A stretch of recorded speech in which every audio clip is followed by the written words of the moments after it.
Welcome to the Underground, the Steel City Underground, the black and gold standard for Pittsburgh Steelers coverage. Now, here's your host, Terry Fletcher.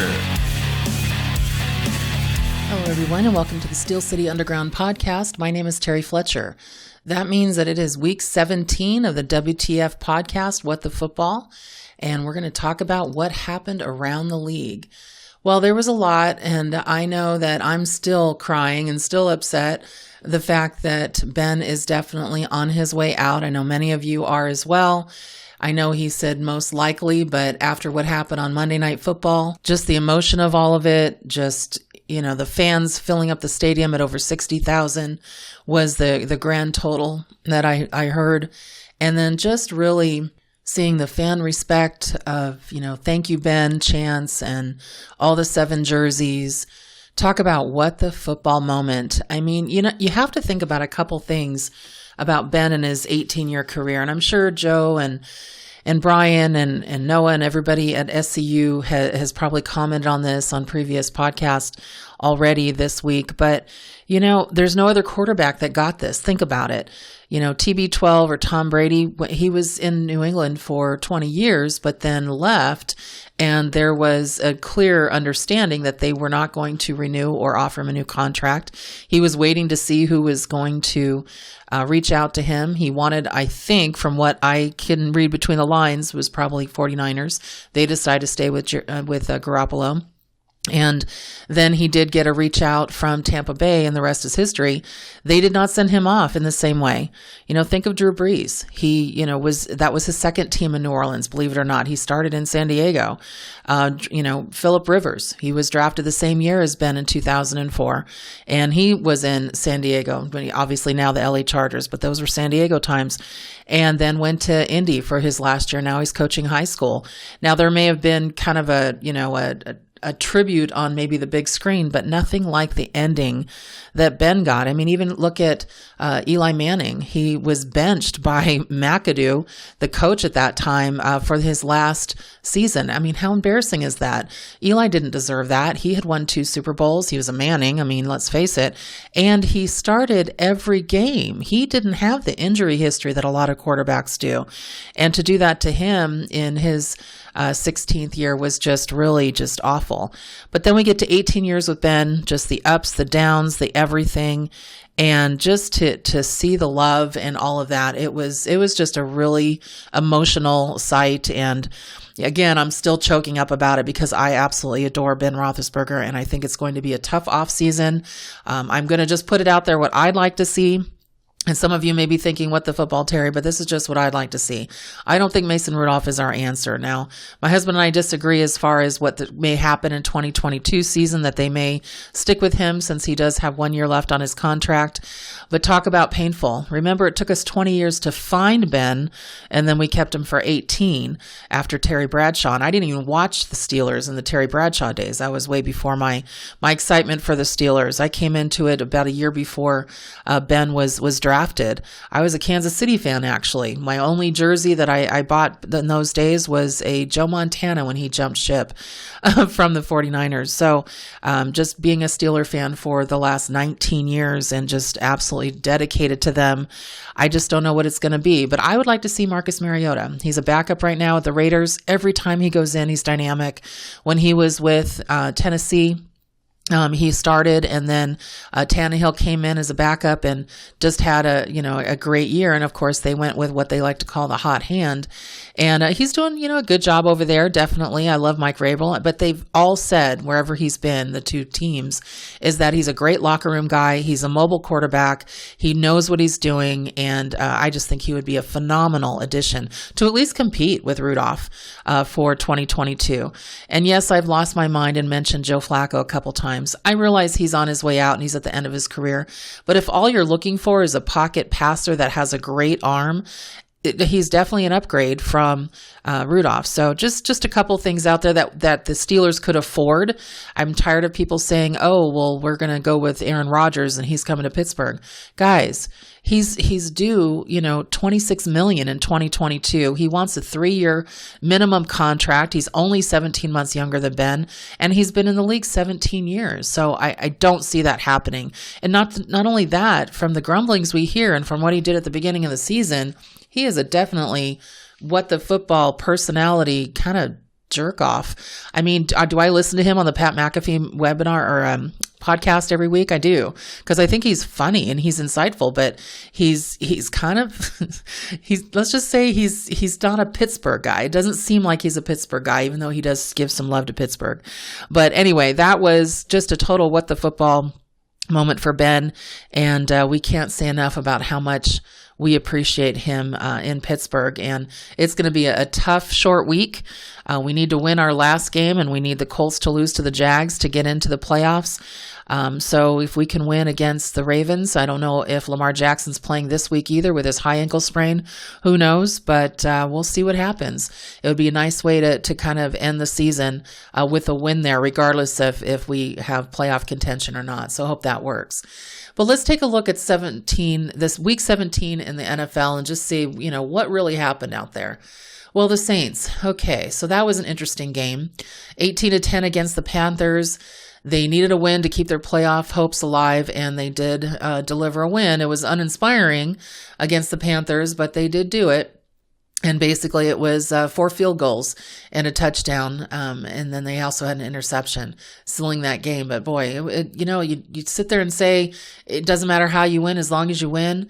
But it was an ugly one, and they're lucky to have Taysom Hill. I think that's why they re-signed him for sure. You kind of lose Alvin Kamara in the translation on that team because of all their ups and downs that they've had. And then here's what the football for them. They were having so many issues with injuries and who was going to play and COVID. They actually reached out to Drew Brees, who now is a media commentator for I think it's for Sunday Night Football. So he's on the Sunday night desk, and he's like, yeah, no, thanks anyway, but no. But also, just back real quick to the Steelers farewell. Ben didn't want to tour. He basically just alluded to the fact that this very well could be his, and likely, I think is the word he used, his last game. But after that send-off, it's his last game. He wouldn't want to go through that again, and I don't think he's the Brett Favre of changing his mind. So we'll see. I just don't think so. He'll be 40 in March, and I think he's ready to be a dad full time and hopefully get out and do some golfing. Anyway, let's move forward with the rest of the week 17. So Justin Herbert, I know he is the media darling. He sets a franchise record, so definitely what the football. He's got 35 touchdowns for the season, and they're still in it. Not barely, because they haven't had the best season, but they are still in it. But we'll see what they will be able to do. The kickoff return that they had, basically. It was 101 yards. That's a total what the football moment. Andre Roberts ran it back on a return, and they eliminated the Dolphins, the Broncos, and the Browns when they won. So that definitely was a wow moment. Now, the Texans had a chance to tie the game with a 45-yard field goal early in the fourth quarter against the 49ers, but they definitely had a interesting play because Trey Lance delivered a strike to Deebo Samuel for a 45-yard touchdown, and that's all she wrote there. So San Francisco definitely rebounded well to seal that deal there. Houston, I don't know what's going on there. Now here's another what the football. This was for the Broncos. So Denver basically didn't have anything that was going on, and they finally had their Brandon McManus guy that comes in for their kicker, and he drilled a 61-yarder through the uprights, and that's the longest conversion, not only of his 8 years in the league, but that's one of the longest field goals we've had out there in a long time. Ever since I'm still salty about this one, ever since the Justin Tucker one where they didn't call the delay of game for 4 extra seconds, he would never have had that 60-some yarder. But anyway, that's definitely a long what the football, but it's Denver, so, you never know. unreal issues going on and just some fun football in the Arizona versus Dallas. Now, as a Steeler fan, we hate Dallas. I mean, we don't want Dallas to win anything. So luckily, Arizona came through. Now that my daughter lives in Arizona, she's a huge Arizona fan. We actually got them a Arizona Cardinal cornhole set for their Christmas gift, and they're so excited, her and her fiance. And so this was kind of cool, but we also had some fun things happen there, and it was what we call a What the Football Unreal Snag by Jonathan Ward. That's their running back. And he had his third career catch, and it reminded me of the David Tyree, New York Giants famous helmet catch, but it was crazy. He caught the ball and he made it on a fake punt, pinning the ball against the defender's helmet as they both went to the ground and then flipped over. And I mean, if there was a judge's scorecard out there, he would have definitely got a 10 plus, but that was a definite fun thing to watch. And then also, as we go back to looking at Trey Lance, basically, Jimmy Garoppolo, I don't know what's going to happen to him, but as the 49ers is there, Garoppolo's got now a thumb injury, and you just never thought that they bought into Garoppolo. You just never thought they did. And so it'll be interesting to see what they do moving forward, with that whole organization out there. That's a total what the football. Now, we had some interesting things happen because a lot of us are either in playoffs or still playing fantasy football. And anybody have Rashad Penny? No. And look at how many points he scored. What was it, like 30 points? And that is a running back for Seattle. And Seattle, it's pretty funny because they're not consistent. So if you ever get Seattle players, that's going to be a really tough thing on your fantasy football, because one minute you've got Tyler Lockett who's scoring 20, and the next week he's not even targeted. And just the same thing with all of their different players. So definitely tough on that one. And then what happened with the Bengals? So you know what? They clinched a win. They clinched the AFC North against Kansas City. Kansas City had one job. But at 3rd and 27, you're seriously just doing a one-on-one matchup instead of trying to get somebody down there. But they have a player that I don't care what football team is your favorite and that you're a fan of. You got to watch Jamar Chase. He is such an entertaining, pass catcher. I mean, it's just crazy to me. And he just stands out everywhere, and he's so fun to watch. But they did end up winning 34-31 against Kansas City, which shows you some of the holes in Kansas City's defense. And we'll see how that all, pans out as we move on with the playoffs. Now, one of the games that was actually, I don't want to say fun to watch because it was Red Zone Channel time. I would never sit and watch a Buccaneer Jets game. Why would anybody do that unless you're a Tom Brady fanatic? But basically, New York almost beat them. Seriously. I mean, they almost beat them, and Tom Brady was like, oh my gosh, I'm not in New England anymore. How is this even possible? But they definitely had a chance to seal that massive upset on 4th and 2 from the Bucs. But Zach Wilson was just stuffed with over 2 minutes left to play.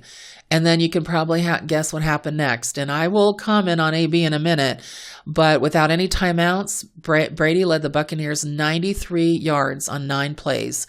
And then hit somebody called Cyril Grayson and for a 33-yard touchdown with just 15 seconds left to play. Just unbelievable. And I know everybody wants Aaron Rodgers, or a lot of people do, as the MVP. How can you not put 44-year-old Tom Brady in that conversation? But, listening to that or watching that game from a clip standpoint on Red Zone Channel, it was interesting because all of a sudden I'm like, who's that person like streaking on their field right now? Well, Antonio Brown, again, who Tom Brady begged Bruce Arians to take over to their team, who's been riddled with injuries. Well, I'm air quoting that because from what I'm hearing now, the trainers say they're not as bad as he said they were. So we'll see how that pans out. Who basically was suspended a few games for that fake vaccine card scenario and misrepresenting his vaccination status. I think they word it that way so that in the middle of the game or the middle of the season, he's not tagged with a felony. And then just, whining again for not getting the ball all the time. But he was told to go into that game. Bruce Arians said, go in. And the trainers obviously had cleared him. He came off of, being on IR and being on the injured list. And he's saying that his ankle still hurts. And, you see him, all of a sudden he refused, and he refused again. And all of a sudden you see him taking off his shirt, taking off his pads, throwing them into the stands and running. Okay, where's the ankle problem? And waving his arms in the air as the game is going on. There, you can hear the speaker at the stadium saying 3rd down, and you hear Antonio Brown running off the field, trying to engage the crowd, waving his arms, and basically running down the field. There's no ankle issue if you watch it. And basically going inside, changing his clothes, and getting an Uber. He decided to leave. He quit. And it was just something you just can't even believe. I mean, even with AB and his clown antics, you're just like, what the heck, dude? What the football? I mean, it was just absolutely crazy, and it went viral for sure. Brady said he didn't see it until the end. I was told about it, but I find that hard to believe. You can even see Mike Evans going over and going, dude, calm down, just go in or whatever. And he was having nothing of it. He just basically stripped down and threw it into the stands and ran off the field, got an Uber. Then his Uber driver decided to put a viral video there saying that he's got a Netflix series coming on. And apparently AB was there for a basketball game and just rode around town. So whatever people want to say about his mental health or acuity or whatever, the narcissism there and the self-importance over everybody else is not a mental condition. That's just somebody who is obnoxious. So he may have some mental issues, but that aside, when you're running out and you don't care about anybody else, that's crazy. Now on the flip side, again, flip the switch, he did send a very nice, sweet message on Twitter to Ben about just always a competitor, and he couldn't be where he was without him. And so for someone that ignored Ben's text when he, left the team and was being kind of a jerk, to send that message we have to, give him a little bit of a shout out for that. But the antics, oh my goodness. And in the words of Bruce Arians, he is no longer a Tampa Bay Buccaneer. So we'll see what happens. I know some of you are like, well, he's still on their roster. The reason is, first of all, you cannot fire somebody on a Sunday. I found that out looking at the rules. And secondly, if they do release him, he is free to go to another team. And as obnoxious as he is, there are teams that could use his talent. He's a very talented receiver, as we all know. And so I know that they're trying to find a way where he can't go to another team in the playoffs, because I could see him doing that. So anyway, either way, I would think his time is done in the NFL. We'll see what happens. So what else is going on? Well, how about the Raiders? Well, the referees, so of course, Hunter Renfrow was on my fantasy list, and he had a touchdown and the go-ahead, and then they overturned it by the refs. Of course they did. Said he was down by contact. But you know what? The Raiders actually pulled it off. They win in versus Indianapolis, and now all they have to do is win to get in. And one of the things with Indianapolis, we need them to lose against the Jaguars. Jaguars are just a joke of a team right now, but they have lost against them several times. So we'll see what actually comes through with that. That's going to be interesting. Odell Beckham, you kind of see flashes of him now that he's with the Rams, but he helped them out for sure, take the lead this weekend. So he, on 4th and 5 with the game on the line, Matthew Stafford, who's been struggling with interceptions lately, found Beckham for a first down, and then on the very next play, he went to him again with 61 seconds left to play, go-ahead touchdown, and they beat Baltimore. And I was jumping up and down because now Baltimore's out of it. So, well, technically they're not, but they're more out of it than we are. So hopefully we can beat them again the last game of the season.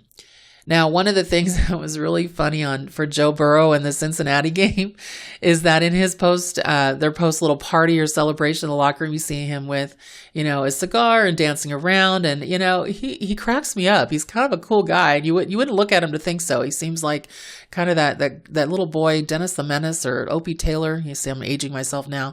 That guy, the little kid next door, you're like, how is he in the NFL? But he's really coming into his own, and what a great talent they found for the Bengals. But one thing he said in his post presser, he said, "F it, I figured that Jamar Chase was somewhere back there." So he basically threw it up, and sure enough, he was. And Jamar Chase made an excellent catch, and then they win that game. So just crazy actually when you look at some of those things, especially because Jamar Chase, 3 touchdowns, 180 yards, 6 catches. I mean, come on, talk about just a talent that you're thinking, what in the heck is that?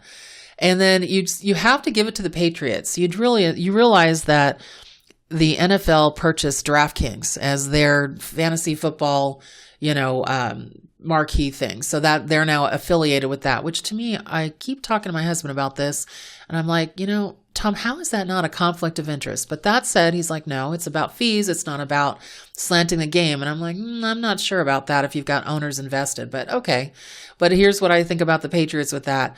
They're constantly using players who nobody picks up. I mean, Christian Wilkerson, who's that? 4 catches, 2 touchdowns. Okay. How many times do you sit there and there's like, oh, Christian Wilkerson caught the ball. Or like we said, the Cyrus guy in Tampa Bay, and you look over at somebody else who's playing and like, yeah, I bet you picked him up. They're like, who?